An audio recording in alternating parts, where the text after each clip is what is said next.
네, 안녕하세요. 박찬웅의 부동산쇼 부자남 박찬웅입니다.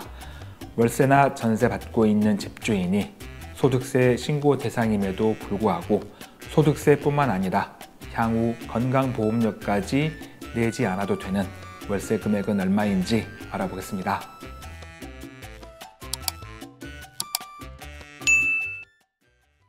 이번 시간은 주택 임대소득에 대한 소득세와 건강보험료 관련 내용입니다.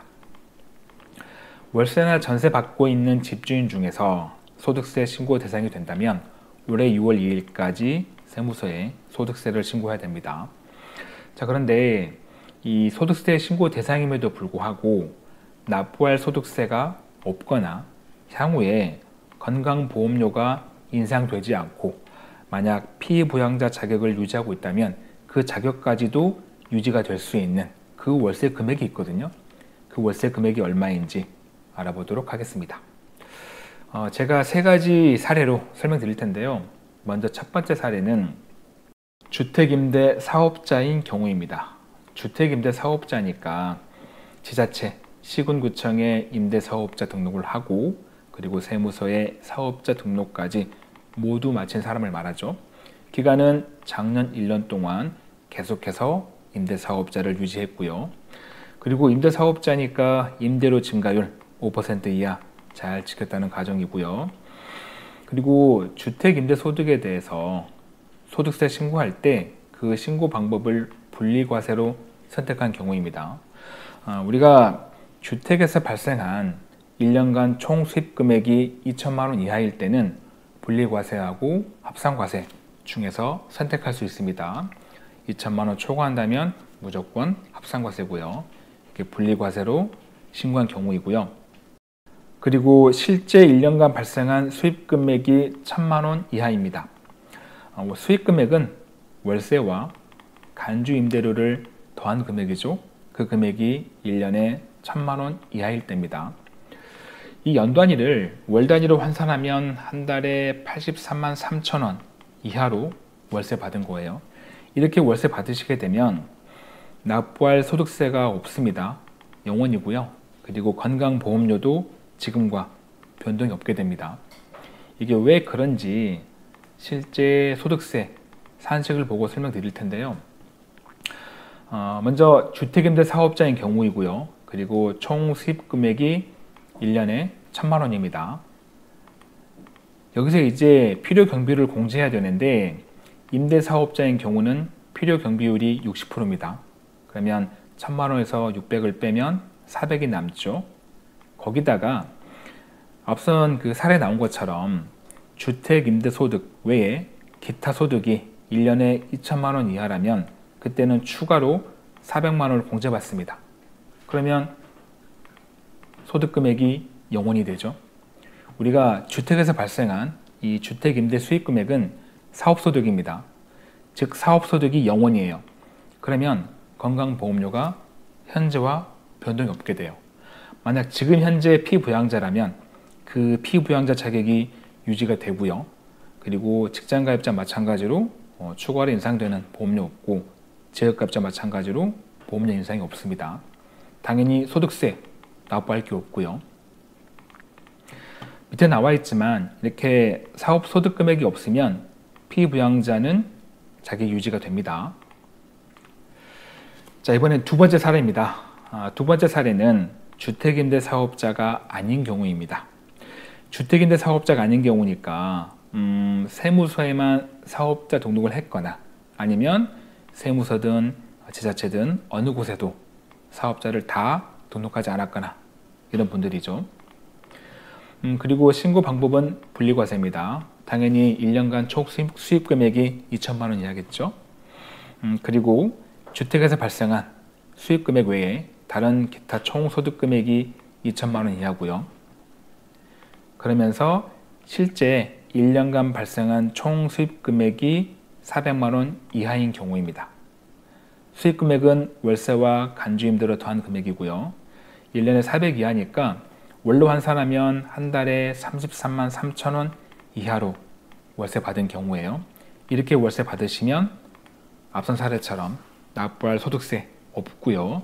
그리고 건강보험료도 지금과 변동이 없게 됩니다.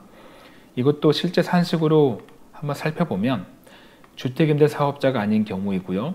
총 수입 금액이 1년에 400만 원입니다. 이때 필요경비는 50%예요. 주택임대 사업자는 필요경비가 60%지만 주택임대 사업자가 아닌 경우는 50%입니다. 그러면 400에서 50%를 공제받으면 200만 원이 남죠. 자, 그런데 이 경우에도 주택에서 발생한 수입 금액 외에 기타 개인 총소득이 1년에 2천만 원 이하라면 추가 공제가 들어가는데 이때는 200만 원이에요.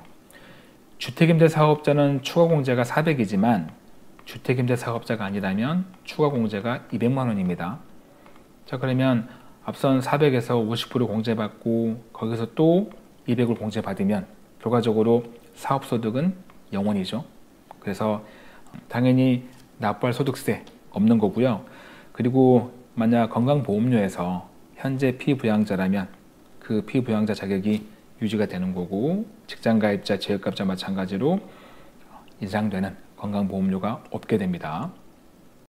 이번에는 세 번째 사례인데요. 이번 사례는 주택임대사업자인지 주택임대사업자가 아닌지 따지지 않고 주택임대소득에 대한 소득세 신고 방법을 종합과세, 분리과세가 아닌 종합과세로 신고한 경우이면서 필요경비를 단순경비율로 적용시킨 경우입니다. 또 다른 조건은 주택에서 발생한 수입금액 외에 다른 기타 1년간 총소득금액이 없을 때예요. 개인소득이 전혀 없을 때, 주택에서 월세 받은 거 말고 다른 소득이 전혀 없을 때. 자, 그리고 또 한 가지 중요한 요건이 연소득금액이 1년에 266만 6천 원 이하일 때예요. 소득금액이니까 수입금액에서 경비를 뺀 금액입니다.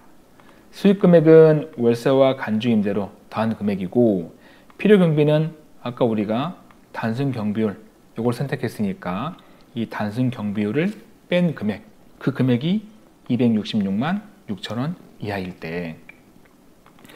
자, 이게 왜 납부할 세금이 없냐면 이제 계산을 해보면 소득금액 266만 6천 원에서 기본공제, 인적공제를 해가지고 기본적으로 본인 거 150만 원 빼줍니다. 그리고 거기에 이제 세율을 곱하는데 이 과세 구간이 1200 이하니까 6%죠. 이걸 곱하고 거기에 우리가 이제 세금 신고하게 되면 기본적으로 빼주는 표준 세액공제가 있습니다. 이게 7만 원이에요. 이렇게 하고 나면 결정세액이 없는 겁니다. 즉 수입에서 경비를 뺀 소득 금액은 있습니다. 있는데 뭐 기본공제나 그다음에 표준 세액공제 하고 나니까 납부할 세금이 없는 거죠. 0원. 근데 여기서 주의하실 거는 자, 이 경우는 납부할 소득세는 없습니다. 0원이니까. 하지만 건강보험료는 달라요. 어쨌든 사업소득금액이 있잖아요. 앞서 주택에서 발생한 소득금액은 사업소득입니다. 우리가 건강보험료에서 사업소득은 100% 인정이거든요. 자, 그래서 소득금액이 있으니까 만약 지금 현재 피부양자였는데 이렇게 신고하시게 되면 피부양자가 박탈돼 가지고 지역가입자로 바뀔 수 있습니다. 그 다음 현재 지금 지역가입자라면 지역가입자는 본인 소득과 자산에 대해서 보험료가 올라가잖아요. 소득이 발생했으니까 보험료가 인상될 수 있겠죠. 마지막 직장가입자. 직장가입자도 사실은 이렇게 본인이 받고 있는 주소득, 이제 연봉이겠죠.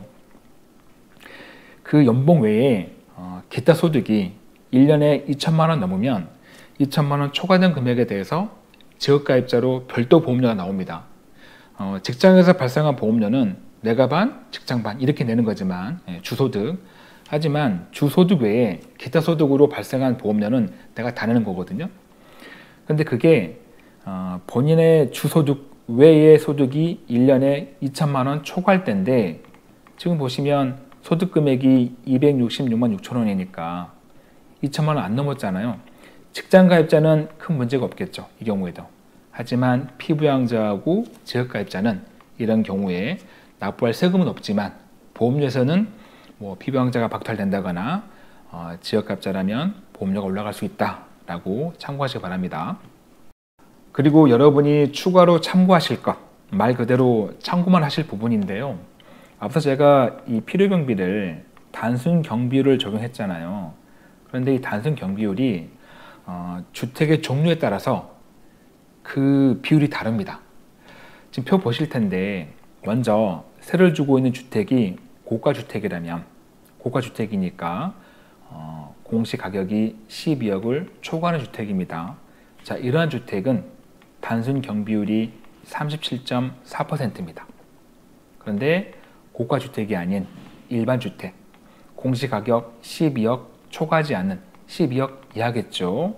아파트, 공동주택, 다가구, 단독 등입니다. 이런 것들은 단순 경비율이 42.6%입니다.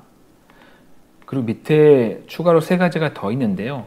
여기는 아마 해당되실 분들이 거의 없으실 거니까 굳이 따져본다면 다섯 번째 이렇게 전대나 전전대 이렇게 이런 경우는 43.4%고요. 그래서 그러한 단순 경비율로 이제 월세를 얼마큼 받아야 이렇게 소득 금액이 266만 6천 원 나오는지 이걸 계산해 보면 고가주택 같은 경우는 연간 수입 금액이 425만 9천 원입니다. 이걸 월로 환산하면 한 달에 35만 4천 원 정도 되는 거고요. 일반 주택이라면 연간 수입 금액이 464만 5천 원, 월로 환산하면 38만 7천 원 정도입니다. 하지만 다시 말씀드리지만 이렇게 월세 받아가지고 이렇게 계산했을 때 납부할 세금은 없지만 건강보험료에서는 인상되거나 피부양자가 박탈되거나 할 수 있다는 건 직장가입자라면 문제가 없겠지만 꼭 참고하시기 바랍니다. 마무리할 시간입니다. 저에게 큰 힘이 되는 구독하기와 좋아요, 알림 설정 꼭 눌러주시고요. 저는 다음 영상에도 최선을 다하겠습니다. 고맙습니다.